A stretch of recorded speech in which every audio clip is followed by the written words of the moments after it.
হজরত ওমর রাদিয়াল্লাহু আনহার কন্যা হজরত হাফসা রাদিয়াল্লাহু তালা আনহার সঙ্গে রসুলুল্লাহ সাল্লাল্লাহু আলহি ওয়াসাল্লামের বিয়ে হল। উহুদ যুদ্ধের পর হজরত হাফসা রাদিয়াল্লাহু তালা আনহার প্রথম স্বামী হুনাইস ইবনে হুজাফা রাদিয়াল্লাহু তালা আনহু ইন্তেকাল করেন। অল্প বয়সে স্বামীহারা হলে তিনি দুই চোখে অন্ধকার দেখতে লাগলেন। অবশেষে নিরুপায় হয়ে বাবার বাড়িতে এসে আশ্রয় নিলেন। কিন্তু এখানে এসেও তিনি মনে শান্তি পাচ্ছিলেন না। বারবার মনে পড়ছিল প্রিয় স্বামীর স্মৃতি, তার হাসি, তার খুনসুটি এবং তার ভালোবাসার প্রতিটি মুহূর্ত। সব কিছু তাকে পাগল বানিয়ে দিচ্ছিল। তাই একাকী চুপটি মেরে বসে চোখের পানি ফেলতে লাগলেন। হজরত ওমর রাদিয়াল্লাহু তালা আনহু আদরের কন্যার এই অবস্থা দেখে সান্ত্বনা দিয়ে বললেন, হাফসা, তুমি তো আমার কলিজার টুকরা মেয়ে। তুমি এমন করলে আমি জীবিত থেকেই মরে যাব। তুমি একটু সবর করার চেষ্টা করো। এটাই আল্লাহর বিধান। এই বিধান সবাইকে মেনে নিতেই হবে, এমনকি তোমাকেও মেনে নিতে হবে। নিশ্চয়ই আল্লাহ তাআলা তোমাকে এর চেয়ে অতি উত্তম জীবনসঙ্গী মিলিয়ে দেবেন। তিনি তোমাকে এমন প্রতিদান দেবেন যে তুমি সম্পূর্ণরূপে খুশি হয়ে যাবে। কিন্তু কে শোনে কার কথা? হজরত হাফসা রাদিয়াল্লাহু তাআলা আনহা তবু কেঁদেই যাচ্ছেন। অবশেষে ওমর রাদিয়াল্লাহু তাআলা আনহু মেয়ের এই অবস্থা সহ্য করতে না পেরে সেখান থেকে চলে আসলেন। অতঃপর ইদ্দত পালন শেষ হওয়ার পর ওমর রাদিয়াল্লাহু তাআলা আনহু একদিন বিধবা মেয়ের জন্য পাত্র খুঁজতে বের হলেন। চলতে চলতে তিনি উসমান রাদিয়াল্লাহু তাআলা আনহুর কাছে গেলেন। কারণ কিছুদিন হল তিনি তার স্ত্রী রুকাইয়াকে হারিয়েছেন, তাই তিনিও বেশ বিষণ্ণ ছিলেন। অতঃপর উসমান রাদিয়াল্লাহু আনহুকে প্রস্তাব দিয়ে বললেন, ভাই উসমান, আপনি যদি চান তাহলে আমার বিধবা মেয়ে হাফসাকে বিয়ে করতে পারেন। তখন উসমান রাদিয়াল্লাহু আনহু জবাব দিলেন, আচ্ছা, আপনি যান, আমি বিষয়টি নিয়ে ভেবে দেখব। কয়েকদিন পর একদিন রাস্তায় উসমান রাদিয়াল্লাহু তাআলা আনহুর সাথে দেখা হয়ে গেল। তখন তিনি বিয়ে করবেন না বলে জানিয়ে দিলেন। অতঃপর ওমর রাদিয়াল্লাহু তাআলা আনহু হজরত আবু বকর সিদ্দিক রাদিয়াল্লাহু তাআলা আনহুর কাছে গিয়ে উপস্থিত হলেন এবং তাকে বললেন, আপনি যদি চান তাহলে আমার মেয়ে হাফসাকে আপনার সঙ্গে বিয়ে দিতে পারি। কিন্তু আবু বকর রাদিয়াল্লাহু তাআলা আনহু এই প্রস্তাবের কোনো উত্তর দিলেন না। এভাবে পরপর উসমান এবং আবু বকর প্রস্তাব ফিরিয়ে দেওয়ায় ওমর রাদিয়াল্লাহু তাআলা আনহু ভারাক্রান্ত মন নিয়ে বাড়িতে ফিরলেন। বাড়িতে গিয়ে ওমর রাদিয়াল্লাহু তাআলা আনহু কষ্টে পাথর হয়ে আল্লাহর কাছে আরজ করলেন, হে আল্লাহ, কি হলো আমার? কেন আমার বন্ধুরা আমাকে ফিরিয়ে দিচ্ছে? কেন তারা আমার সঙ্গে এরূপ আচরণ করছে? অতঃপর মেয়েকে উদ্দেশ্য করে বললেন, হে আমার মেয়ে, কেন তোমার ব্যাপারে কেউ আগ্রহ দেখাচ্ছে না? কেন তারা ফিরিয়ে দিচ্ছে তোমার প্রস্তাব? কেন তারা তোমার থেকে পালিয়ে বেড়াচ্ছে? তখন অদৃশ্য থেকে আওয়াজ হলো, হে ওমর ইবনুল খাত্তাব, হে আল্লাহর রাসূলের মহান সাহাবী, আপনি থামুন, দয়া করে আপনি থামুন। আপনি এভাবে বলবেন না। আপনার প্রস্তাব কেউ ফিরিয়ে দিতে পারে না। আপনার প্রস্তাব ফিরিয়ে দিতে এমন কারো সাধ্য নেই। আপনি ওমর, আপনি তো সেই ব্যক্তি যার ইসলাম গ্রহণের জন্য আল্লাহর রাসূল সাল্লাল্লাহু আলাইহি ওয়াসাল্লাম দোয়া করেছিলেন। আপনি তো সেই ব্যক্তি যার ইসলাম গ্রহণের সুসংবাদে সাহাবায়ে কেরাম নারায়ে তাকবীর স্লোগান দিয়েছিলেন। সুতরাং আপনাকে কেউ উপেক্ষা করতে পারে না। অবশ্যই এর মধ্যে কল্যাণকর কিছু রয়েছে। অবশ্যই আল্লাহ তাআলা আপনার জন্য এর চেয়ে উত্তম কিছু প্রস্তুত করে রেখেছেন। আপনি তো আপনার মেয়ের জন্য একজন উপযুক্ত পাত্র খুঁজছেন, আর আল্লাহ তাআলা আপনার জন্য এমন এক পাত্র প্রস্তুত করেছেন যা আপনি কল্পনাও করেননি। হে ওমর, হে ইসলামের অতন্ত্র প্রহরী, আল্লাহ তাআলা আপনাকে খুশি করতে চেয়েছেন। আল্লাহ তাআলা কখনো ধৈর্য ধারণকারী মুমিনদের বিনিময় নষ্ট করেন না। আপনি এখানে সেখানে প্রস্তাব দিয়ে ফিরছেন, অথচ আল্লাহ তাআলা আপনার মেয়ের জন্য সর্বসময়ের সবচেয়ে শ্রেষ্ঠ ব্যক্তিকে নির্বাচন করেছেন। আল্লাহ তাআলা এমন এক ব্যক্তিকে আপনার কাছে প্রস্তাব দিয়ে প্রেরণ করবেন যিনি সবার মাঝে শ্রেষ্ঠতর, যার থেকে উত্তম পাত্র এই জমিনে আর কেউ নেই। হে ওমর, তিনি আর কেউ নন, তিনি স্বয়ং আল্লাহর রাসূল সাল্লাল্লাহু আলাইহি ওয়াসাল্লাম। হজরত ওমর রাদিয়াল্লাহু তাআলা আনহু এই কথা শুনে স্তব্ধ হয়ে গেলেন। খুশিতে তিনি বাকরুদ্ধ হয়ে গেলেন। অতঃপর আবারও আওয়াজ এলো, সুসংবাদ গ্রহণ করুন। হে ওমরের কন্যা, আনন্দের মিউজিক বার্তা অপেক্ষা করছে আপনার জন্য। আল্লাহ তাআলা আপনার জন্য এমন এক ব্যক্তিকে নির্বাচন করবেন যিনি আপনার অক্ষি যুগল শীতল করে দেবেন। নিশ্চয়ই তা আপনার জন্য এক উত্তম সংবাদ, কারণ আপনি এমন এক ব্যক্তির প্রিয়তমা মিউজিক স্ত্রী হতে যাচ্ছেন যার জন্য গোটা সৃষ্টিকুল পাগল পড়া। পরের দিন ওমর রাদিয়াল্লাহু তাআলা আনহু রাসূল সাল্লাল্লাহু আলাইহি ওয়াসাল্লামের কাছে তাশরিফ নিলেন এবং তার কষ্টের কথা জানালেন। তিনি বললেন, উসমান এবং আবু বকরের কাছে আমার মেয়ের প্রস্তাব যাওয়ার পর তারা ফিরিয়ে দিয়েছে। এই আচরণে আমি খুবই ব্যথিত হয়েছি। ওমরের মুখে সবকিছু শুনে রাসূলুল্লাহ সাল্লাল্লাহু আলাইহি ওয়াসাল্লাম বললেন, হে ওমর, আমি কি তোমাকে এমন এক সন্ধান দিব যা তোমার জন্য উসমানের চেয়ে উত্তম হবে এবং উসমানের জন্যও হবে তোমার চেয়ে উত্তম? উত্তরে ওমর রাদিয়াল্লাহু তাআলা আনহু বললেন, ইয়া রাসূলাল্লাহ, অবশ্যই বলুন।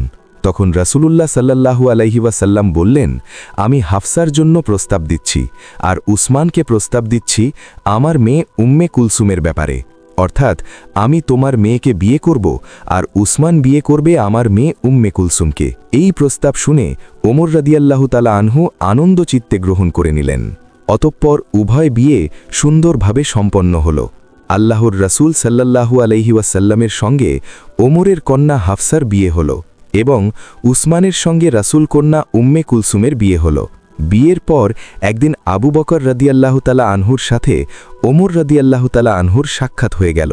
তখন কুশল বিনিময়ের পর আবু বকর রাদিয়াল্লাহু তাআলা আনহু বললেন, ভাই ওমর, আপনার প্রস্তাব ফিরিয়ে দেওয়াতে আপনি কষ্ট পেয়েছিলেন হয়তো। তখন ওমর রাদিয়াল্লাহু তাআলা আনহু বললেন, হ্যাঁ, তা তো বটেই, কষ্ট তো পাওয়ারই কথা। তখন আবু বকর রাদিয়াল্লাহু তাআলা আনহু বললেন, আপনার প্রস্তাব ফিরিয়ে দেওয়ার পেছনে আমার ব্যক্তিগত কোনো কারণ ছিল না।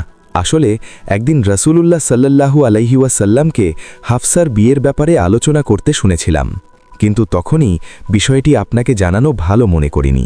আল্লাহর রাসূল হাফসাকে বিয়ে না করলে অবশ্যই আমি তাকে বিয়ে করতাম।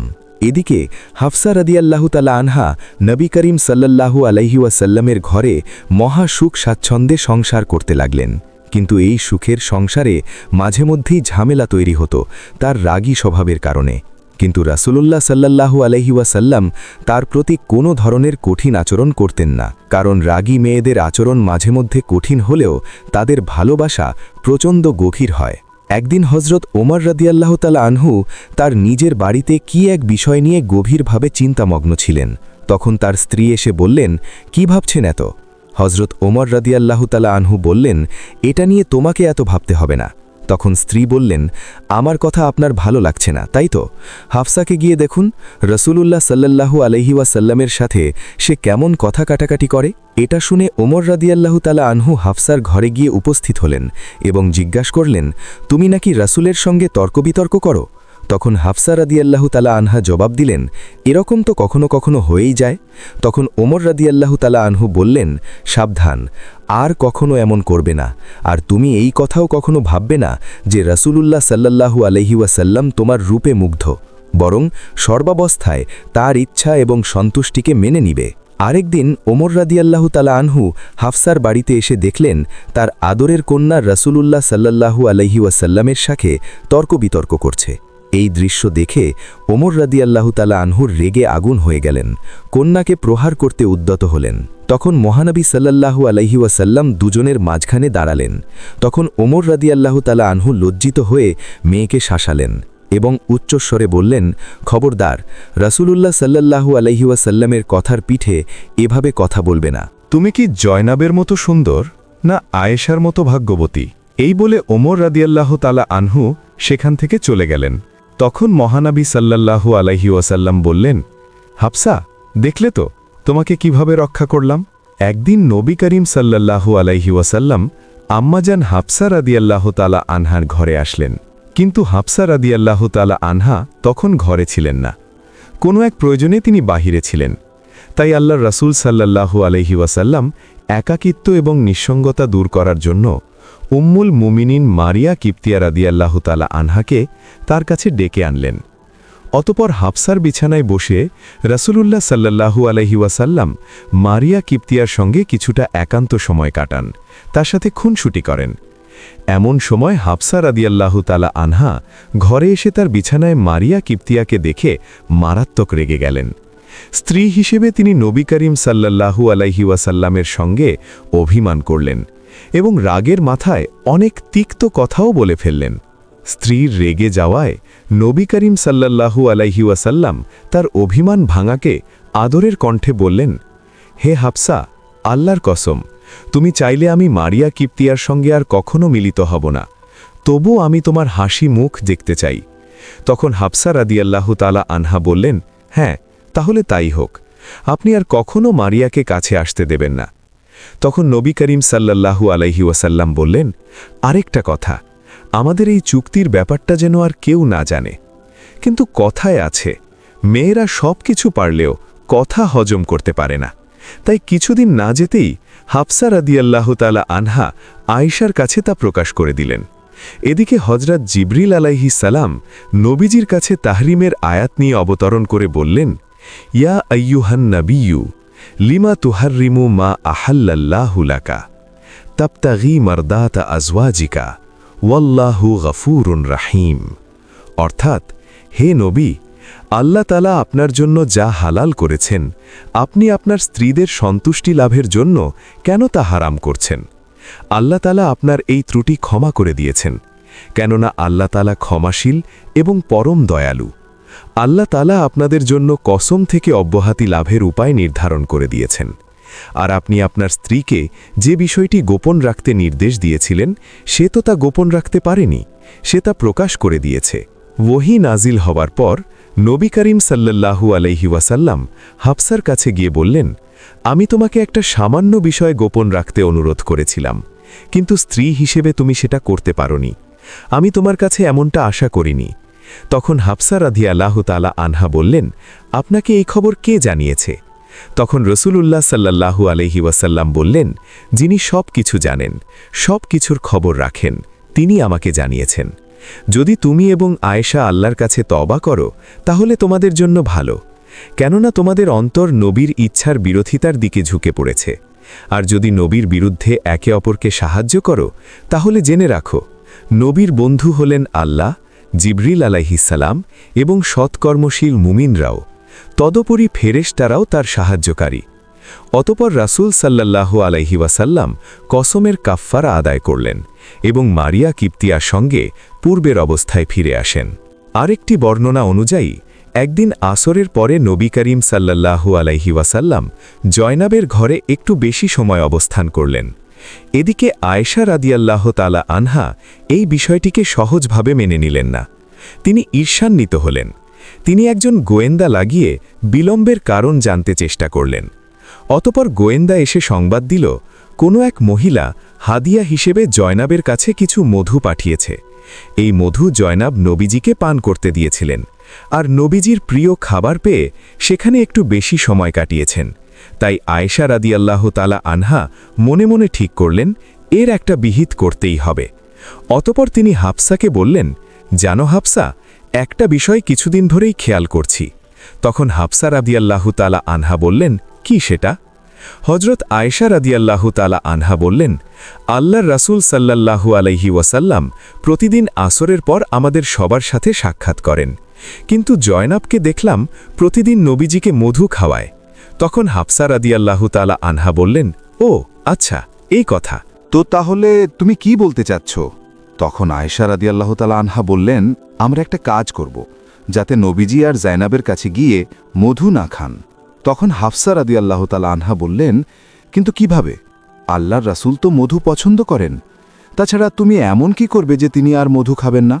তখন আয়েশা রাদিয়াল্লাহু তাআলা আনহা হাফসাকে বললেন, যখন নবী করিম সাল্লাল্লাহু আলাইহি ওয়াসাল্লাম তোমার কাছে আসবেন, তখন তুমি বলবে যে আপনার মুখে তো মাগাফিরের গন্ধ, আর কিচ্ছুই তোমাকে করতে হবে না।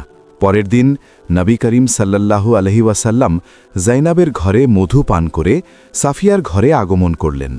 আসলে সাফিয়ার সাথেও কথা বলেছিলেন আয়েশা রাদিয়াল্লাহু তাআলা আনহা, তাই তিনিও অপেক্ষায় ছিলেন। তাই তিনি নবীজিকে বললেন, ইয়া রাসূলাল্লাহ, আপনি কি মাগাফির খেয়েছেন? কেমন যেন মাগাফিরের গন্ধ পাচ্ছি। তখন রাসূলুল্লাহ সাল্লাল্লাহু আলাইহি ওয়াসাল্লাম বললেন, কই না আপু, তবে একটু আগে জায়নাবের কাছে মধু খেয়েছি, সেটার গন্ধ এমন হবার কথা নয়। আচ্ছা, আমি দেখছি ব্যাপারটা। অতঃপর নবী করিম সাল্লাল্লাহু আলহি ওয়াসাল্লাম হাফসার কাছে আসা মাত্রই তিনি নাক ছিটকিয়ে বললেন, ছি ছি, আপনি কোথা থেকে কি খেয়ে এসেছেন? আপনার মুখ থেকে মাগাফিরের গন্ধ আসছে। আসলে মাগাফির এক প্রকার নেশা জাতীয় ফল ছিল, তাই নাবিজি মনে করলেন হয়তো তিনি মাগাফির ফুলের মধু পান করেছেন।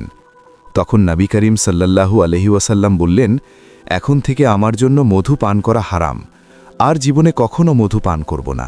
অতঃপর তিনি হাফসাকে বললেন, আমার জন্য মধু হারাম করার কথাটি কারো কাছে প্রকাশ করবে না, কারণ জায়নাব বিষয়টি জানতে পারলে মনে অনেক কষ্ট পাবে। কিন্তু হাফসা রাদিয়াল্লাহু তাআলা আনহা নির্দেশটি মান্য করতে পারেননি। তিনি হযরত আয়েশা রাদিয়াল্লাহু তাআলা আনহার কাছে বিষয়টি প্রকাশ করে দিলেন। তখন আল্লাহ তাআলা জিবরাইল আলাইহিস সালামের মাধ্যমে তাহরিমের আয়াতটি নাজিল করে সব কিছু জানিয়ে দিলেন। যাই হোক, হাফসা রাদিয়াল্লাহু তাআলা আনহার এই আচরণে নবী করিম সাল্লাল্লাহু আলাইহি ওয়াসাল্লাম অত্যন্ত কষ্ট পান। এমনকি এই ঘটনার জেরে নবী করিম সাল্লাল্লাহু আলাইহি ওয়াসাল্লাম হাফসাকে এক তালাক দিয়ে দেন। তালাক পেয়ে হাফসা রাদিয়াল্লাহু তাআলা আনহা মাটিতে বসে পড়লেন। তিনি কি করবেন কিছুই ভেবে পাচ্ছিলেন না। এদিকে মেয়ের তালাকের খবর যখন উমর রাদিয়াল্লাহু তাআলা আনহুর কাছে আসলো, তখন তিনিও হতভম্ব হয়ে গেলেন। তিনি হতাশ হয়ে বললেন, হায় ওমরের বংশে, এটা কি হয়ে গেল? আল্লাহ তাআলা কি উমর এবং তার মেয়ের পরিণতির কথা ভাবলেন না? অতঃপর উমর রাদিয়াল্লাহু তাআলা আনহু কন্যা হাফসার বাড়িতে দৌড়ে আসলেন। আদরের মেয়ের মলিন চেহারা দেখে তিনি তেমন কিচ্ছু বলতে পারছেন না, তাই তিনি নীরবে কিছুক্ষণ মেয়ের পাশেই বসে থাকলেন। তিনি বুঝতেও পারছিলেন না কিভাবে তাকে সান্ত্বনা দেবেন। শেষে তিনি মেয়েকে একটি কথাই বললেন, শোনো হাফসা, উমরের বংশে আল্লাহ তাআলা যদি কোনো কল্যাণ রেখে থাকেন, তাহলে আল্লাহর রাসূল সাল্লাল্লাহু আলাইহি ওয়াসাল্লাম তোমাকে চূড়ান্তভাবে তালাক দেবেন না। উমরের এই কথায় হাফসা রাদিয়াল্লাহু তাআলা আনহা কিছুটা হলেও আত্মবিশ্বাস ফিরে পেলেন। এদিকে আল্লাহর ফেরেশতা জিবরাইল আলাইহিসসালাম নবীজির কাছে আগমন করলেন এবং সুপারিশ করে বললেন, ভাই মোহাম্মদ, আপনি এরকম করবেন না। হাফসার আগেই স্বভাব বের হলেও তিনি অত্যন্ত নেককার মহিলা। তিনি অত্যধিক রোজা পালন করেন আর রাত জেগে আল্লাহর ইবাদত করেন। এমনকি জান্নাতেও তিনি আপনার স্ত্রী হবেন, তাই তাকে তালাক দেবেন না। অতঃপর নবী করিম সাল্লাল্লাহু আলাইহি ওয়াসাল্লাম আবারও হাফসাকে স্ত্রী হিসেবে গ্রহণ করে নিলেন। আসলে কতই না ভাগ্যবান ছিলেন এই নারী, যার জন্য সাক্ষাৎ জিবরাইল আলাইহিস সালাম দুনিয়াতে আগমন করে সুপারিশ করেছিলেন। আরেকদিন হযরত হাফসা রাদিয়াল্লাহু তাআলা আনহা এবং অন্যান্য নবীপত্নীগণ একজোট হয়ে রাসূলুল্লাহ সাল্লাল্লাহু আলাইহি ওয়াসাল্লামের কাছে আবেদন করলেন, হে আল্লাহর রাসূল, আল্লাহ তাআলা এখন আপনার হাতে গনিমতের অনেক মাল দিয়েছেন, তাই এখন থেকে আমাদের খোড়পোষ বাড়িয়ে দিতে হবে।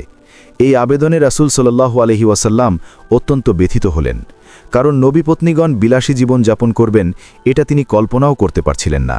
তাই নবী করিম সাল্লাল্লাহু আলাইহি ওয়াসাল্লাম 1 মাস স্ত্রী সঙ্গ থেকে দূরে থাকার সিদ্ধান্ত নিলেন এবং আলাদা একটি ঝোরে তিনি একা বসবাস করতে লাগলেন। এদিকে মুনাফিকরা মানুষের কাছে রুটিয়ে দিল রাসূলুল্লাহ সাল্লাল্লাহু আলাইহি ওয়াসাল্লাম তার সকল স্ত্রীগণকে তালাক দিয়েছেন। এই খবর শুনে ওমর রাদিয়াল্লাহু তাআলা আনহু দৌড়ে নবীজির কাছে গিয়ে বললেন, হে আল্লাহর হাবিব, আপনি কি আপনার পত্নীদেরকে তালাক দিয়েছেন? তখন নবী করিম সাল্লাল্লাহু আলাইহি ওয়াসাল্লাম বললেন, না, আমি তাদেরকে তালাক দেইনি, তবে তাদেরকে এই অধিকার দিয়েছি যে তারা চাইলে চলে যেতে পারবে। এই কথা শুনে ওমর রাদিয়াল্লাহু তাআলা আনহু মসজিদে গিয়ে উপস্থিত হয়ে সমস্ত মুসলমানদের উদ্দেশ্যে উচ্চকণ্ঠে বললেন, আপনারা সবাই জেনে রাখুন, আল্লাহর রাসূল সাল্লাল্লাহু আলাইহি ওয়াসাল্লাম তার স্ত্রীদেরকে তালাক দেননি। এই খবর শুনে সমস্ত মুসলমানগণ তাদের মনে স্বস্তি ফিরে পেলেন। এদিকে খোড়পোষের দাবিকে কেন্দ্র করে রাসূলুল্লাহ সাল্লাল্লাহু আলাইহি ওয়াসাল্লামের সাথে হাফসা রাদিয়াল্লাহু তাআলা আনহার খানিকটা মনোমালিন্য তৈরি হয়। সমাধানের জন্য নবীজি হাফসাকে বললেন, আমার এবং তোমার মাঝে সমাধানের জন্য অপর একজনকে ডাকো তাহলে। তখন হাফসা রাদিয়াল্লাহু তাআলা আনহা বললেন, হ্যাঁ, তাহলে ডাকুন। তখন নবী করিম সাল্লাল্লাহু আলাইহি ওয়াসাল্লাম বললেন, তোমার বাবাকে ডাকলে তো মন্দ হয় না, সুতরাং তোমার বাবাকে আসতে বলো। অতঃপর হাফসা রাদিয়াল্লাহু তাআলা আনহা বাবা ওমরের কাছে সংবাদ পাঠালেন। ওমর রাদিয়াল্লাহু তাআলা আনহু খবর পেয়ে হাফসার বাড়িতে চলে আসলেন। তখন নবী করিম সাল্লাল্লাহু আলাইহি ওয়াসাল্লাম হাফসাকে বললেন, বলো কি বলতে চাও, তোমার বাবাকে বলে ফেলো। তখন হাফসা রাদিয়াল্লাহু তাআলা আনহা রাগান্বিত হয়ে বললেন, হে আল্লাহর রাসূল, আপনিই বরং বলুন, আপনি তো সত্য ছাড়া আর কিছুই বলেন না। হাফসার কথায় আক্রোশের আভাস পেয়ে ওমর রাদিয়াল্লাহু তাআলা আনহু ভীষণ চটে গেলেন, সঙ্গে সঙ্গে হাত তুলে একটা চড় বসিয়ে দিলেন মুখে। তখন রাসূলুল্লাহ সাল্লাল্লাহু আলাইহি ওয়াসাল্লাম তাকে শান্ত করার চেষ্টা করলেন। অনেকটা নির্দেশের সুরেই নবীজি বললেন, ওমর, অনেক হয়েছে, এবার থামো। কিন্তু ওমরের মাথায় ওঠার রাগ সহজে নামছে না। তিনি গজগজ করে মেয়েকে বললেন, এরে আল্লাহর শত্রু, নবীজির সর্বদাই সত্য বলেন, ওই সত্তার শপথ যিনি তাকে সত্য নবী হিসাবে প্রেরণ করেছেন, আজ লাসুল না থাকলে তোমাকে আমি মেরেই ফেলতাম। অতপর হাফসা সহ সমস্ত স্ত্রীগণ নবী করিম সাল্লাল্লাহু আলাইহি ওয়াসাল্লামের কাছে এসে ক্ষমা প্রার্থনা করলেন। তাদের কেউ নবীজিকে ছেড়ে যেতে রাজি হলেন না। তাই নবী করিম সাল্লাল্লাহু আলাইহি ওয়াসাল্লাম তাদের সবাইকে ক্ষমা করে দিয়ে আপন করে নিলেন। একবার রাসূলুল্লাহ সাল্লাল্লাহু আলাইহি ওয়াসাল্লাম উম্মুল মুমিনিন হযরত সাফিয়ার ঘরে প্রবেশ করে দেখলেন তিনি অজরে কান্না করছেন। তখন নবী করিম সাল্লাল্লাহু আলাইহি ওয়াসাল্লাম তাকে বললেন, তুমি কাঁদছ কেন?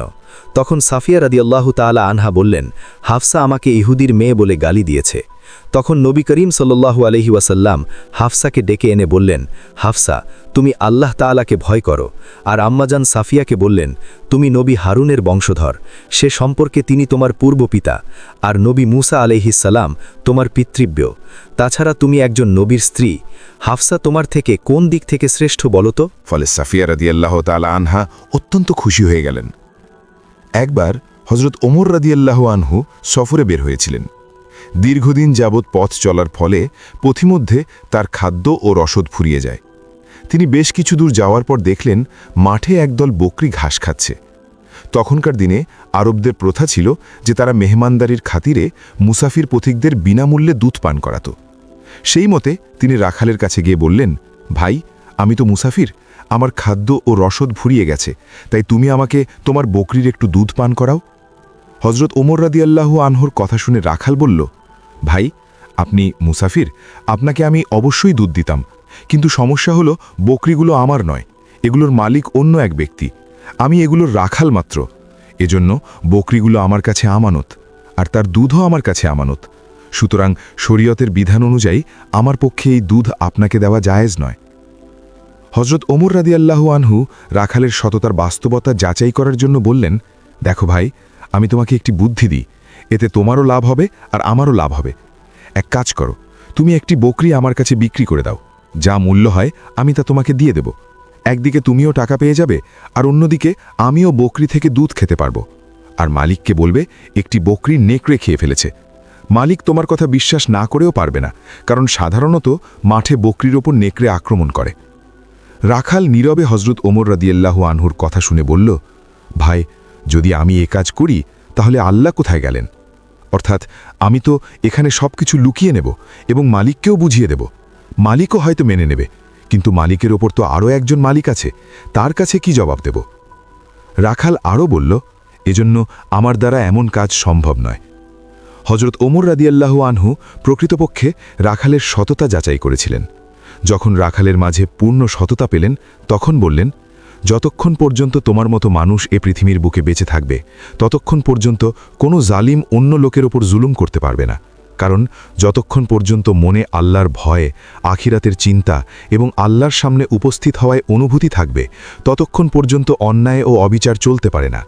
এটাই হলো পূর্ণাঙ্গ ঈমান, যে নির্জন মাঠেও মানুষের মধ্যে এমন চিন্তা কাজ করে যে আমার কোনো কাজ যেন আল্লাহর মতের প্রতিপন্থী না হয়। এটা ইসলামের সবচেয়ে গুরুত্বপূর্ণ শিক্ষা, যা ব্যতীত প্রকৃত মুমিন হওয়া সম্ভব নয়। হাদিস শরীফে নবী করিম সাল্লাল্লাহু আলাইহি ওয়াসাল্লাম ইরশাদ করেছেন, যার মধ্যে আমানতদারি নেই তার ঈমান নেই। বন্ধুরা, কেমন লাগলো আমাদের আজকের এই শিক্ষণীয় ঘটনাটি? আমাদের কমেন্ট করে অবশ্যই জানাবেন। আজ তাহলে এ পর্যন্তই। আপনারা ভালো থাকবেন, সুস্থ থাকবেন।